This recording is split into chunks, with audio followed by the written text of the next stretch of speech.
You probably have a graveyard in your house. Maybe it is a dusty guitar in the corner that you haven't touched in months.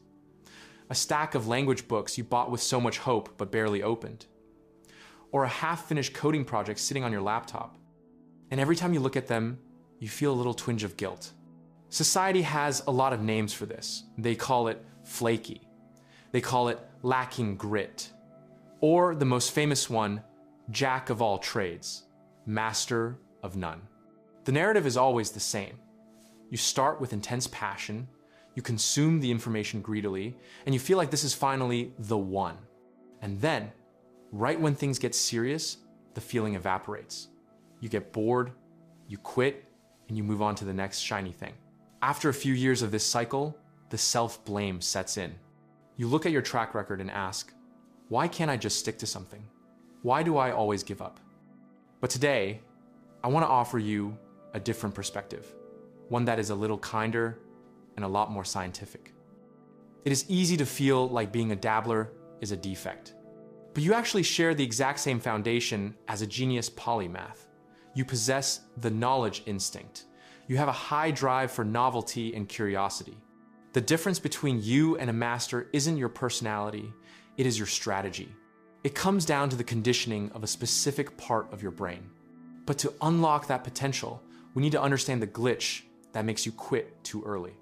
Let's start by looking at how your brain handles new information. Cognitive scientists call this the knowledge instinct, which is the drive to reduce uncertainty. But your brain is wired differently. It cares less about having the knowledge and more about the speed of acquiring it. Your brain is highly sensitive to what researchers call reward prediction error. Here is what that feels like. When you start learning something new, say photography, everything is novel. The learning curve is steep. You go from knowing nothing to knowing something very quickly. Because the rate of information gain is massive, your brain floods you with dopamine. It feels like falling in love. The world is full of possibility. But this is a trap. This is the novice high. Then, you reach a point where you understand the core logic. You know how the camera works. You understand exposure. Suddenly, the novelty drops. The learning curve flattens. You enter the plateau. And for your specific brain type, that means the dopamine shuts off immediately.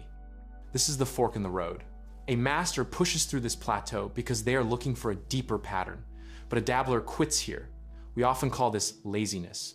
But true laziness is a refusal to act. You aren't refusing to act, you are refusing to act without fuel. Your brain is going through dopamine withdrawal. Your subconscious realizes the energy required to learn this final 20% is no longer worth the reward, so you stop. But we need to have an honest moment here, a brutal reality check. Are you quitting because you truly mastered the skill, or are you quitting because it got hard? A dabbler quits because they hit the first obstacle, their ego takes a hit, and they run away. That is just fear. And the reason you give in to that fear is because a specific muscle in your brain is weak. We often talk about grit or willpower as if they are magical character traits. You either have them or you don't. But neuroscience shows that tenacity is physical. It lives in a specific brain region called the anterior midcingulate cortex, or AMCC. You can simply think of the AMCC as a muscle inside your head. Research shows that this area engages when you do something that you do not want to do. If you love the task, the AMCC sleeps.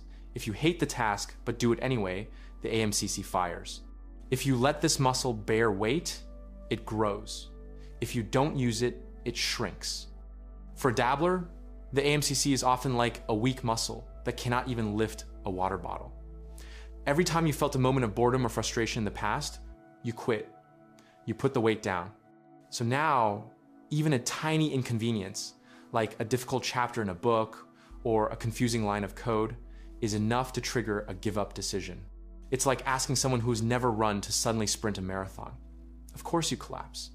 This feeling of weakness isn't a moral failing. It is muscle atrophy. But the good news is that this brain region is plastic. It can grow at any age.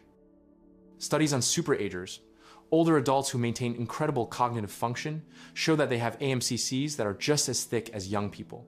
Why? Because they spent a lifetime overcoming challenges. They kept lifting the weight. So, even if you are young, your willpower muscle might be weaker than a 70-year-old who has lived a hard life. How do we fix this? We need to send your AMCC to the gym, but be gentle with yourself. Just like a real gym, you don't walk in and try to deadlift 500 pounds. You will get injured and quit. You need progressive overload. The rule is the 15% push. When you are practicing your new hobby and you feel that familiar urge to quit, that moment when the dopamine fades and the frustration starts, do not quit immediately. But also, do not try to force yourself to work for another 4 hours. That is too heavy. Just push for 15% more. If you plan to read 10 pages and you want to stop at page 3, read to page 4, then stop. That tiny gap, that small moment of doing what you did not want to do, is the rep. That is how you thicken the AMCC. It is a simple, mechanical action. But over time, that weak muscle becomes strong enough to carry you through the long, boring plateaus. That is how a dabbler becomes a master. Now, I need to make space for a very important distinction. Some of you watching this might have ADHD. And for you, the advice is different. If you have ADHD, your dopamine system and executive function work differently. Trying to simply willpower your way through the plateau using the AMCC strategy alone can sometimes be ineffective or even harmful. It can lead to burnout and shame. For the ADHD brain, you don't just need internal grit. You need external scaffolding. You need task visualization, breaking the project down into tiny, visible steps so you can see the progress. You need time visualization, using timers so you don't feel trapped in an endless task. You need body doubling, working alongside someone else to borrow their focus.